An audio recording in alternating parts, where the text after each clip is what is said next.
up, everybody? Welcome back to the Geeks and Company and another episode of the After Show. That's right. This is the last episode of the Star Wars The Mandalorian After Show because season 3 of The Mandalorian has ended. Well, I guess this morning or last night, or I don't know what you want to call it. It ended at midnight this morning, I suppose. Before I get into all of this, guys, first of all, big spoiler warning. Big spoiler. Although, there wasn't really any spoilers in this episode, but yeah. Believe him not, there was absolutely spoilers in this episode. Big ones too. There were answers to questions that were asked in the very first season of this show. There were. So, regardless, spoiler warning. If you are watching this and you have not seen episode 8 of The Mandalorian, The Return, go watch it. That. Yeah. Then come back and watch us. And when you come back, if you are watching us and you haven't clicked that subscribe button, what the hell? What are Click you doing? The subscribe button, guys. There's more after shows coming. There's other skits coming. Not skits, but there's other shows coming to the channel. More content coming. Absolutely. We do have a podcast live every Thursday night at 7 p.m. Eastern. We do. Right here on YouTube. Mm-hmm. You can also listen to us on your favorite podcast platform. Mm. But Din Djarin and the Grogu are back. Din Grogu. Well, okay, so that's the first thing. Actually, you know what? Maybe we should start at the beginning of the episode. Yeah, so go. Yeah, in the recap. Yeah, of course, absolutely. The episode really starts exactly where the last one ended, with Din Djarin being captured by, what do we call them? Mando troopers? Troopalorians? I don't know what to call them, but they've been caught by these new Mandalorian armor wearing stormtroopers. And Bo-Katan is still on the run, and they're fighting their way through the caves. And Axe Woves, she's able to get a message out to him saying, Axe, like, we're under attack. This is a fucking trap. It's a trap. You need to warn them. Evacuate. Get everybody down here. Blah, blah, blah. He's like, no problem. I'll take care of it. And he flies right into the ship in fucking space. And I'm like, well, wait a second. You could follow a friggin' dinosaur for 2 kilometers, but you're able to fly to space? So I thought about this, and I went back and I watched that episode again, and they do follow that creature for quite some time on their jetpacks before the jetpacks run out of fuel. But of course, they're not just going straight up. They're going this way. So it's hard to know. Like, I don't know how many miles we are before you would get to the atmosphere here on Earth, but it's not that far, actually, for you to get to the atmosphere, the outer atmosphere of Earth. I don't know. I just found it weird that they took the time to actually show us that these jetpacks can run out of fuel. Yes. And then you fly a guy into space, and it's like, well, if they're in low orbit, initially I thought the same thing, but when I went back and watched that scene from that previous episode, I was like, oh, they actually do fly for quite some time in that episode before the jetpacks run out of fuel, and they're not flying straight up, they're flying horizontally essentially instead of vertically. So, because that was my first thought too. I'm like, wait a minute, hold on. How come you can fly so far and so fast for so long? And I'm like, oh, it's fine. Either way, he flies up to the ship. Yep. Tells everybody get off, which is basically what the Bo-Katan told him to do. Everybody off the capital ship, use the drop ships, go down to the surface of the planet. So everybody's down there now, and only Axe himself stays on the capital ship, essentially as bait for what we know from the previous episode is a bunch of TIE interceptors and TIE bombers. Yeah. And they miss each other by seconds. Yes. Which was cool because the Mando ships go into the cloud. And then the TIE fighters come out, and it's like, oh, yes, this was close. Like, real close. In the meantime, the rest of the cohort and the rest of the Night Owls are trying to get out from under. And then, of course, we have Din himself being escorted, by the way, in the biggest cliche ever, by 2 guys. The classic 2 guys, which is not enough guys. He fights them. He kills them. The one dude really easily. He actually has a problem with the other dude, and then Grogu comes in and saves him in the IG-12 robot body, I guess you'd say. And and then those are off to the races, and he contacts another droid to help him out on the outside. Good old R5. Good old R5 still kicking around. I don't know how the time works exactly, but R5 must be one of the longest serving because he's in an early scene in A New Hope in 1977, and now he's in a 2023 internet streaming Star Wars television show. Bravo. Dug it. And it almost feels like they left him behind on the planet originally. Yeah. But it's like they left him there, right? Yeah, and like, then when they come back, he's still there. Yeah. He's like, R5, I need your help. And he's the droid's just there. like wheels out from behind a boulder, like, yes, how can I help you? So good. So R5 hacks in and to the base and gets them the plans, not to the Death Star in this case, but to the layout, and finds out where Moff Gideon's command center is, which, as it turns out, is the same spot that has that ring of lights that were the hollow communicators for the rest of so what that's remains where he of the was Imperial that episode. fleet. Yeah, not on what I thought would have been where the Emperor is anyway. Oh, Exegol. Exegol. Yeah, that's right. So he's not on Exegol. He is on Mandalore. And, there's a lot of fighting. There's a lot of action. There's a very fighty, action-packed finale for sure. You've got Bo-Katan and the Covert who fight a bunch of stormtroopers. You've got Mendo that fights a bunch of stormtroopers. You've got another force field hallway scene. Very cool. Very cool. You kind of see in the Phantom Menace, except that at every gate of the force field, there's 2 stormtroopers. Yep. And Mando's like, okay, I don't have any weapons, so open one gate at the time on my mark. Open the gate. And they open the first one, and he takes out the first 2, and he takes the knife from the first guy. Yeah. And then he kills the next 2, and then he takes the shield from the next guy. And then he kills the next 2, and then he takes a gun from the next guy. And then by the time he gets to the end, I mean, he barely kills the last 2. Yep. And then you got Grogu. Yeah, peeking his head in. Are you good? For a game for a show that always resembles a video game, that was the most video game moment of the show in 3 seasons. The fact that he's picking up weapons as he's going through and utilizing them to kill these guys as he's going through. All I could think about was that. You saying that it was like a video game. That's all I could think about through that very, sequence. Very video game-y, and as far as that one goes. And while this is going on, or I guess leading into this, is you get an amazing aerial battle between the Covert and the Night Owls against all of these shock troopers, stormtroopers, whatever you want to call them. We're kind of going back and forth.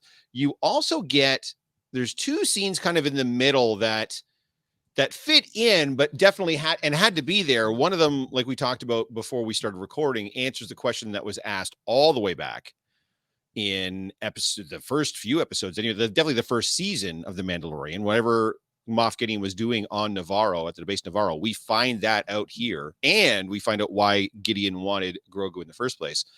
But we also get a really kind of cool shot of the Mandalorians that were already on Mandalore take Bo-Katan into like a sub cavern or whatever, where they've got all this plant life and all this greenery. And Bo's like, some of the stuff survived. And he's like, no, we planted this. Like, we farmed this stuff. Like, this is stuff that we planted and we tend to. These are, we have little pockets of these all over the planet. So definitely sowing the seeds for them to be able to come back to Mandalore and live on Mandalore full time. Well, it's interesting because even Bo-Katan at that point during that scene says something to the fact that I've never seen plant life grow outside of the domed cities. Like, she said, I didn't think it could. Yeah. So Mandalore, even though it's been turned to glass, somehow is fertile. It'll grow plants. Yep. Especially in these underground style caverns. Now, again, she came from a nobility and privilege and a royal family. So of course she probably was hardly ever outside the domes in the first place. So, and I think that was a little sort of, because these other Mandalorians were obviously not of that ruling caste or whatever. So I'm sure that was a little kind of give you an indication as to who she really is at her core. She is someone that's lived a privileged life, as it were, throughout her life. But it was still a cool scene to see these underground. They almost they kind of looked like the Genesis chamber in Star Trek. They did. It was a very Genesis feel for sure. Yeah, absolutely. Very Genesis feel. Then we get the big showdown between our protagonist, the Mandalorian, and our antagonist, Moff Gideon, in his dark trooper suit, is what he's calling the armor he's wearing. Because you'll notice if you're listening, when he's walking around that suit, it's powered. It's powered. So he's definitely augmented when he's in that suit. He's stronger. He's faster. He's not just in an armor. Right. So he says something in that at that point. He mentions that his suit is a Beskar alloy. He doesn't say it's pure Beskar. And I did a little bit of research on this in the background because we always talk about, like, how did the Mandalorians ever get to, like, they could block lightsabers, they could block blaster bolts. Well, apparently, because Beskar was still relatively difficult to get, especially throughout the rest of the galaxy, they would start to incorporate it into, they would make an alloy is when you take two metals and make it into one. So there was very little pure Beskar going around, even amongst the Mandalorians. A lot of it was they would use it as part of a greater alloy that would then have it be not quite as strong. Okay, but it would timeout. go a lot longer. Yeah, because that explains a couple things for me. One, it explains why in season 1 everybody's so jealous that Mando, the Din, is getting all this Beskar for his armor. Pure Beskar, yes. Pure Beskar Yes. for his armor. That explains why they're so pissed, or specifically why Paz Vizsla is so pissed. Yeah. It also explains why they're able to pierce Paz Vizsla's armor, because it's not pure Beskar. It's not pure Beskar. Which all of this tells me that other than the Night Owls, and even then, really, other than Din Djarin, are there any other pure Beskar Mando armors? Not that it's been conflict, because if even Moff Gideon is using an alloy and he would have had access to the Imperial Beskar that they harvested from Mandalore, then my assumption is no, that's not the case. That Din's probably got the only pure Beskar suit that's out there, would be my assumption. Right. So you've got the showdown between Moff Gideon and Din Djarin. Yep. Which things aren't going the way that you think it's going. Yep. And then to boot, who shows up? The 3 fucking Praetorian Guards. Because that's the thing. The Praetorian Guards show up. Din starts fighting all 3 of them. He starts getting his ass handed to him. Right. Grogu comes in. No, that's right. No, and goes it. And then the Praetorian Guard goes flying across the room. Right. And then they all turn around and look at him, and then they jump him, right? They go running after him. Yes, and then Bo says, you go room. save your kids, and I'll handle Gideon. That all happens. They destroy IG-12.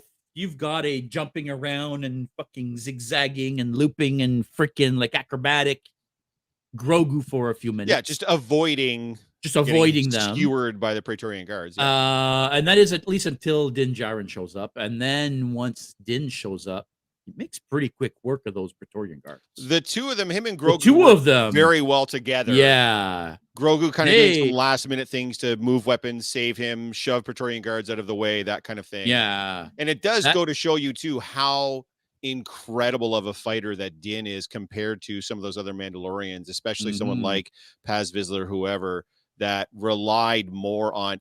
I get the sense in a lot of cases that Din has done more real world fighting than a lot of the other Mandalorians. You can train on a beach all you want, but unless you've been in actual fights out in the world, and Din spent so much time being an active bounty hunter, I get the sense that Din is probably one of the better fighters in the galaxy. It's just pure I would think so. Yeah, I would think so. I would think that Din is on par, maybe even more experienced than Boba Fett at this point. I would think so. Because Boba Fett at this point is an old man, right? Like he's an old broken clone. Let's be honest. Yep. Where Din is still young. He's still spry. He's in his prime. Yep. So all that to say, both of them take out the Praetorian Guards. Yes. Meanwhile, Bo-Katan and Moff Gideon are nose to nose, fight to fight. Yeah. And it seems to be fairly even going back and forth. But then something that I didn't anticipate happened when Bo was trying to use the Darksaber on Gideon. He grabs her hand, and then you hear that that machine noise that we talked about, and he crushes the Darksaber in her hand and throws it on the ground. And then there's a close-up shot of the Darksaber, and shit's broke. It's broken.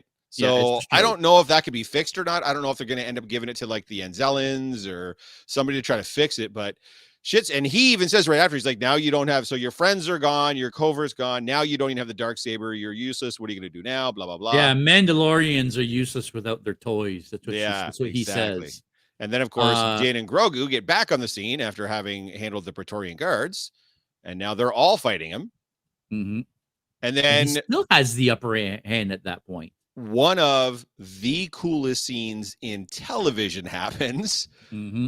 Axe Woves, who's been up in space in the capital ship the whole time, trying to I don't know, use it as bait, aims the ship at the base on Mandalore at Oh, Gideon's because you got base. to remember the ship's being like, taking fire Of from course, TIE all sides. interceptors and TIE bombers for like 5 Absolutely. minutes at this point. Yep. So it's like a big giant fireball at It's this on point, fire. right? It's on fire. And he's just like, get the fuck out because Yeah. I'm coming in hot. I'm crashing it into the base. He's on the bridge. He's in the chair. He's got his helmet on. He's just gripping onto the sides. And you assume, by the way, that he's going to stay on the ship. No, but no, then he at the last minute, blows he the blows window out a out side and window and he jumps out. jetpacks out. And that's cool. And then the base is it. They're in the base fighting.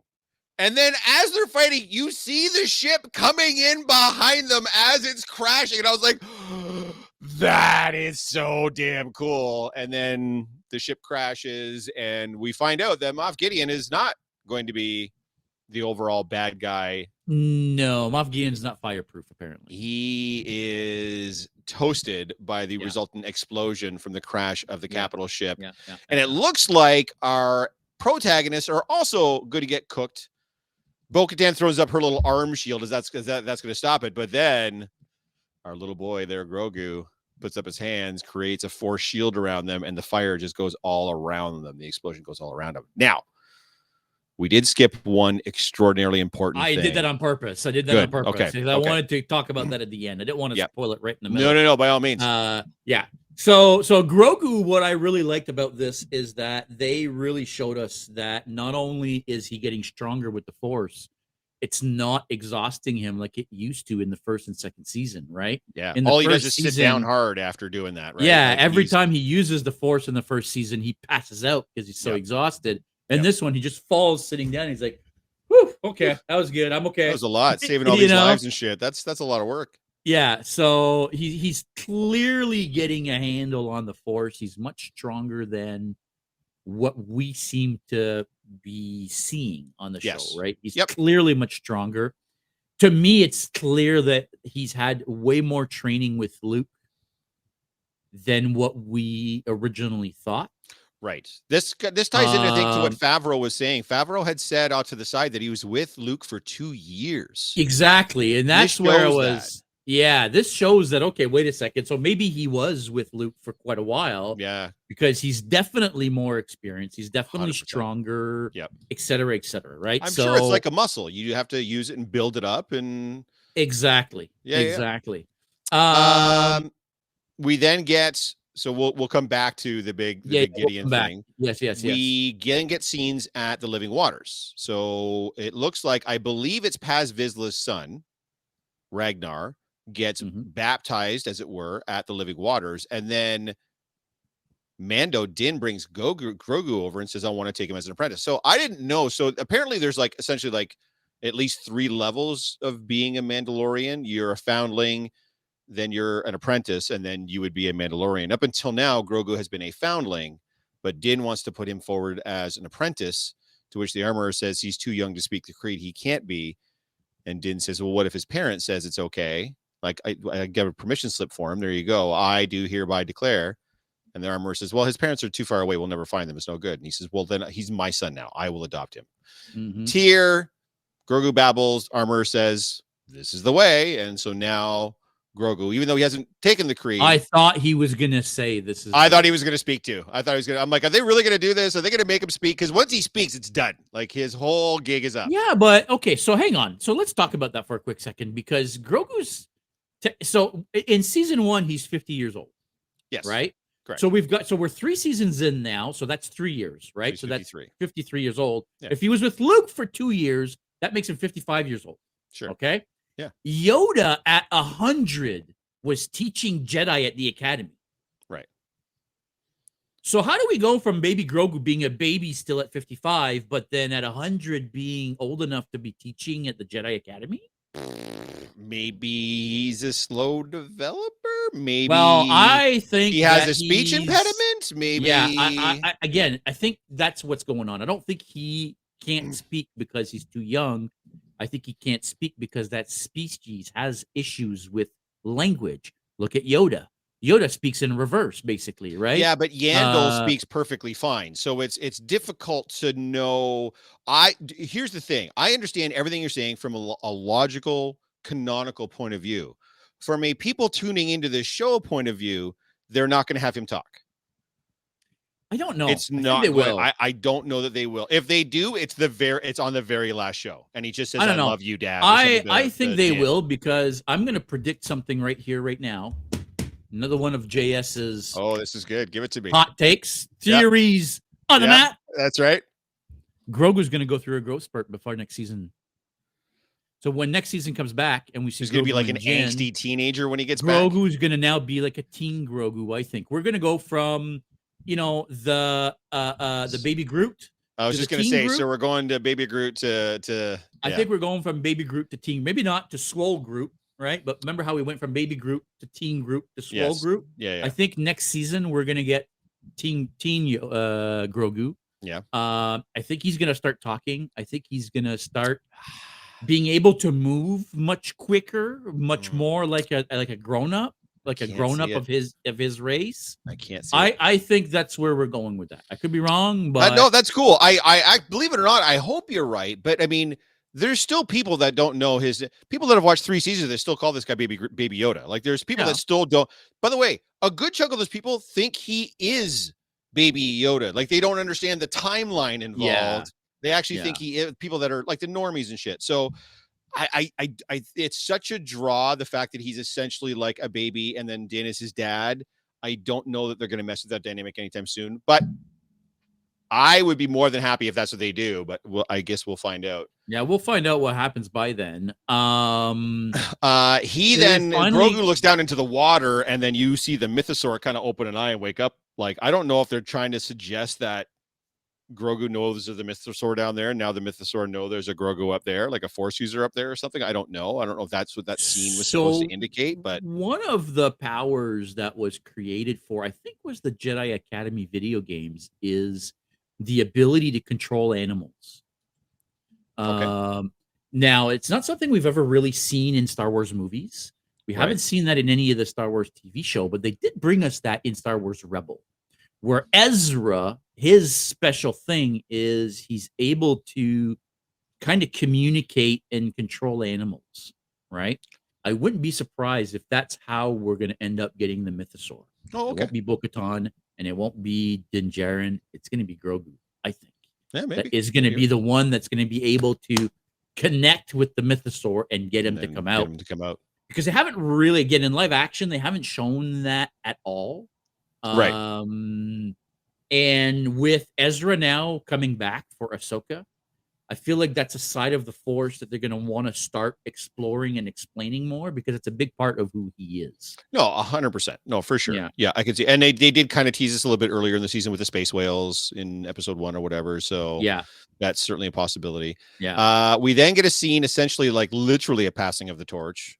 Yeah. Where they light the Great Forge. Yeah, they relight the Great Forge. Yeah, yeah, and then Axe Woves gets very emotional at that point, starts screaming for Mandalore, which is actually pretty cool.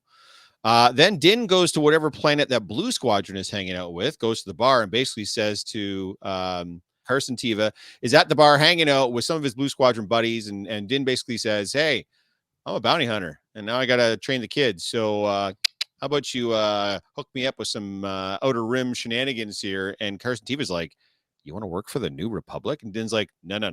This is off the books. This is you and I. On a case-per-case basis, yeah. You find some ne'er-do-wells that need being brought to justice, and I'll go get them for you. By the way, I still don't know how this works with him bombing around in an N1 Naboo starfighter, because I don't know where he's going to put people. Well, where is he going to exactly? So there's going to have to be a new ship at one point. How do you bounty with no cargo, right? Like, he's got to get a new ship. That. I think my not so bold take is I think they find a way to get him another Razor Crest. I think they have to. It was such an iconic part of who he was, and it feels weird him not having it, especially since he can keep his weapons cast after there. They made such a big deal out of that ship and toys and giving it a cool name and like. No, they got to bring it back. Deal, and then they blow it up, and it's like, I just bought a Lego set. Like, I think, and I think for the character arc that was needed, but I definitely, I think we get the Razor Crest or something similar back with Din at some point, just to kind of bring it full circle as far as that goes. But he does ask for an advance up front, which is the head of an IG unit, which would also have its logic and cognitive circuits. Because if you remember back in episode, I think it was episode 5. No, it was earlier than that. It was, I think thought it was like 2 or 3. Yeah. Where he goes to Navarro. Oh, it might have been 2. To Either pick way. up IG-11 and get him fixed. Yep.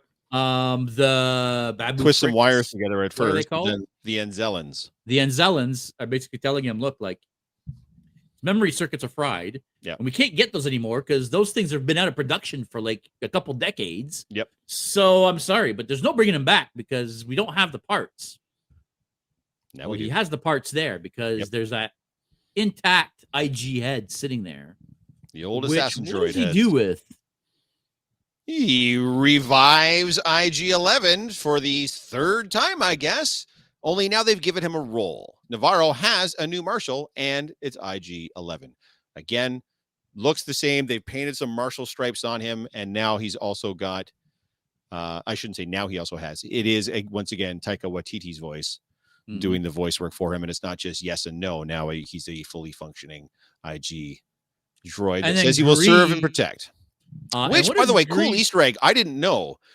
Oh, and I only know this because I cosplay Cobb Vanth, but Cobb Vanth's belt buckle on his suit is the same fat red stripe with 2 side white stripes, which is the exact same design that's on IG-11's chest now, which must be the indication of a marshal. Yeah, and then like you were just about to say, Grief gives Mando like a little hacienda, like a little house, like a little house on the prairie. Literally. For all my like literally 80s a little house on the prairie. For him and he Grogu gives him a cabin to chill out at between adventures. He mentions that specifically, between adventures. Yeah. Right. Let's go back to season 1 for a quick second. Sure. In season 1, we find out that they are after Grogu. I would like to see the baby. And we don't really know why. And then there's the cloning guy who's trying to extract some material out of Grogu. Dr. Pershing. By the way, they do Dr. mention Pershing. Grogu's M count in that series of episodes, obviously referring in to season 1. Metachlorians. Yes. Yes. We actually find out why Moff Gideon was after Grogu and why the cloning guy, Dr. Pershing, was there and what they were actually doing, because he spills the beans. Well, we see it, but in good bad guy fashion. Yes. Does his speech where he spills all the beans to Mando. Yep. And you're right, we see it because before Mando gets to the force field hallway, he walks through another room. The other room is filled with cloning tanks. Now, we assumed that those were going to be the lead up to Snoke and Palpatine. And even in that scene, when you look at them, they look like Snoke. They did look like Snoke, but then we were confused. I think it was last episode when he was talking to Commandant Hux, which, by the way, is not the Hux from the sequels. No, it's his father. It is his father. That Hux is the one running the cloning program and Operation Necromancy to bring the dead back. That, because we were like, wait a minute, because Gideon even kind of pokes fun at him. He's like, you're the one that's into the clones, not me. You're the one trying to do this, not me. So then we were like, he is. Well, what the fuck is up with all these fucking cloning tanks that you have on your base? Well, now we find out what's up with all those cloning tanks. What's in those cloning tanks, JS? Moff Gideon. A whole whack of Moff Gideons. Now, why is Moff Gideon trying to clone himself in such a manner? Well, Moff Gideon is not just trying to clone himself. He is trying to create... but improved by adding the one thing I never had, the Force. Force-sensitive Moff Gideons. Force-using Moff Gideons. An army of Moff Gideons that are basically Jedi, Sith, Force users. That's why he wanted Grogu, and that's why he wanted his blood, because he wanted to be able to somehow give himself, basically, the Force. Now, I personally absolutely love this, as opposed to Gideon being the guy trying to resurrect Palpatine or make Snoke. Because none of that seemed like anything Gideon would be remotely interested. I'm going to make the guy that's going to replace me. Fuck that. I'm going to make the best me that I could possibly make, and I'm going to rule the galaxy. I'm a Moff, for goodness sakes. Like, I hardly answer to anybody. Why would he be working so hard to create his betters? He wouldn't be. It's Gideon. He's trying to make a really cool, badass version of himself. And he was this close to doing it, but Again, he's got not anymore. no, because Din just goes up to a computer, goes beep boop boop boop, and then they're all dead. And then they go boom, and then they all explode. Yep. So they're all gone. Yes. And Moff is like shedding a tear. Yes. Killed How can you kill my clone people yeah. things? So ultimately, JS, was yeah. the juice worth the squeeze? But was it worth it? Was the juice worth the squeeze? This was, for me, the conclusion of the story that started with them trying to capture, like, episode 1. Right. When they hired Din Djarin, or what he is known back then as the Mando. The Mandalorian, yep. To go and find Grogu and bring him back, that finished today. Yes. Because Moff Gideon is now dead. The clones for which he wanted Grogu are now gone. Yes. Pershing is gone. Yes. That whole now 3-year arc is done. Correct. And no, it wasn't worth it. I didn't think you would think so, no. So what took you out? Like, would you have rather have seen this concluded after the second season? Did it get drawn out too long? Did all the Mandalorian politics take you out of it too hard? For me, I'll say it this way. I really enjoyed this episode until we got to Moff Gideon. I kind of feel like it all ended too quick. You know what I mean? We found out about the clones too quick. He gave his speech too easily. He died too quick. It was all just, what the fuck? Like, all of this to just be over like that? And then the last 50 minutes of the show, well, now it's, beautiful rainbows and, cabins on the hill and, like, what? It's just too happy and then it's just too high and then too low? Is that? Yeah, it feels like, you're building, and then it's done. And then it's like, okay, wait a second. But there was no real payoff for me. I don't know what we necessarily could have done, because they did kind of have Gideon in reserve as a bit of a phantom menace for this season. They only really brought him in the last 2 episodes of this 8-episode run. So for 6 episodes, we don't really see him. But he featured prominently in the previous 2 seasons. So I don't know how we could have done it differently to stretch. I don't know, because you got to have a because you don't want to have an ending that stretches 3 and 4 episodes. You've got to make sure it's at least relatively concise and contained, but at the same time, like, I feel like they still built it up well. You're talking about the end of a 3-season arc, and you're saying that it ended too quickly, but I don't know how they could have.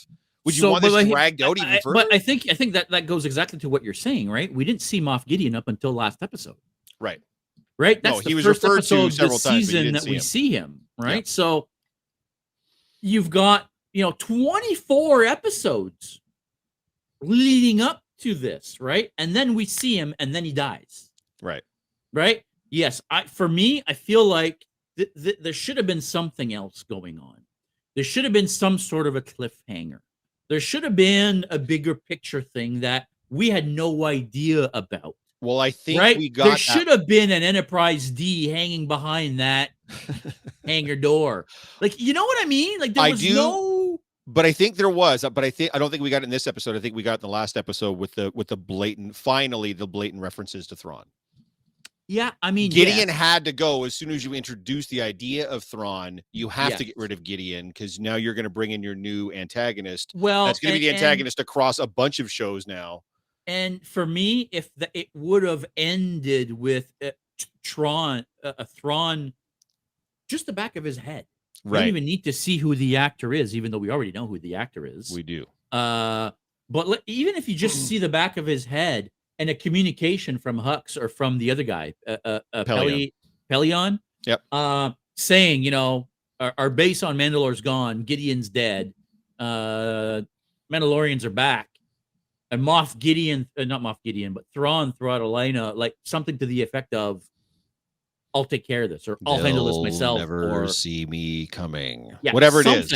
You're probably going to get that, by the way, on Ahsoka, as opposed to here at the end of Mandalorian. Fair enough, but for me, this would have been the way to introduce Thrawn, so that at least people, when they get to Ahsoka, they're like, okay, who the fuck is this guy?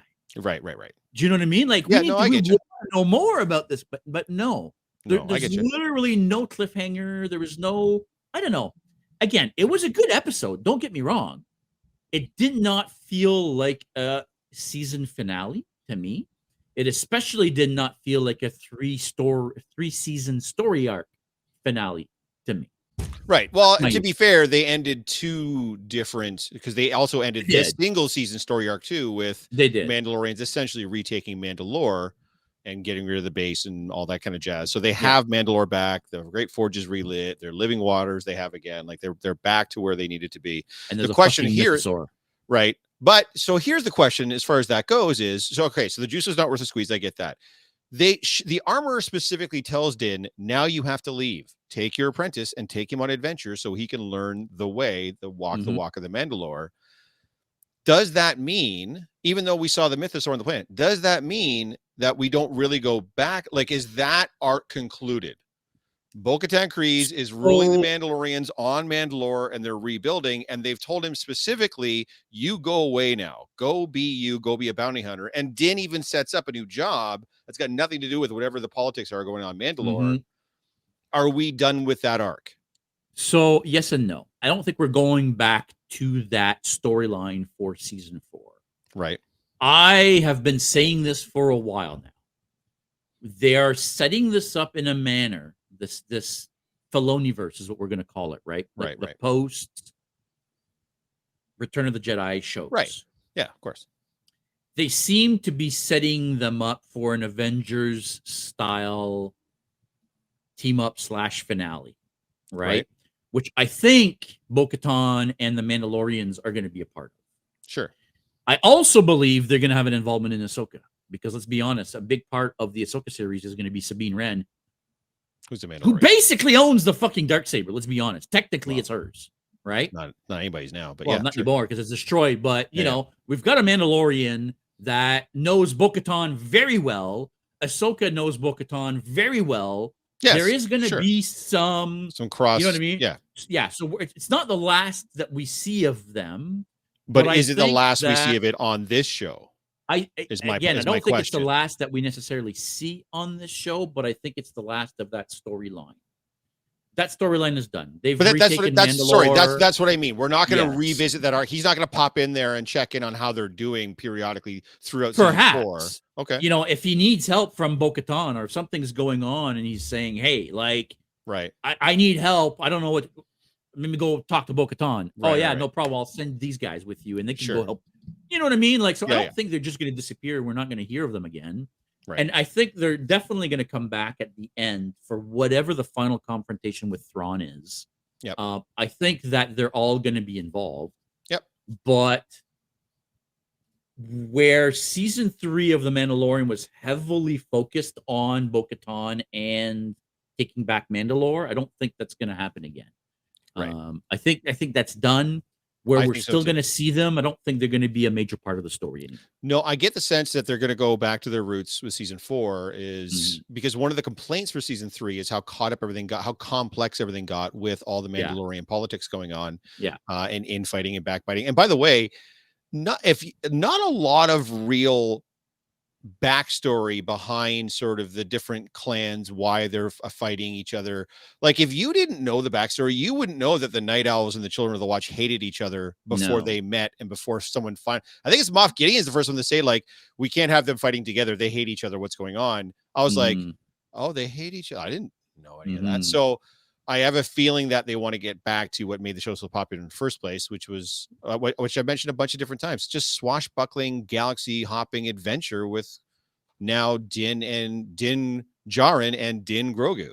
Now, I think that it's worth saying when Dave Filoni and Jon Favreau got together and created The Mandalorian season 1, they already had, I think Jon Favreau had a 5-year plan. For The Mandalorian. I know they already have the entirety of season 4 mapped out. Yeah, and they did say 5. that recently, so I don't know. I didn't hear 5. I hear they have all of 4 mapped out, like specific. Season like it's not, they don't have story filmed. ideas, but they have all of like. Season 4 is already filmed. They're done filming season 4, and they're already in production for season 5.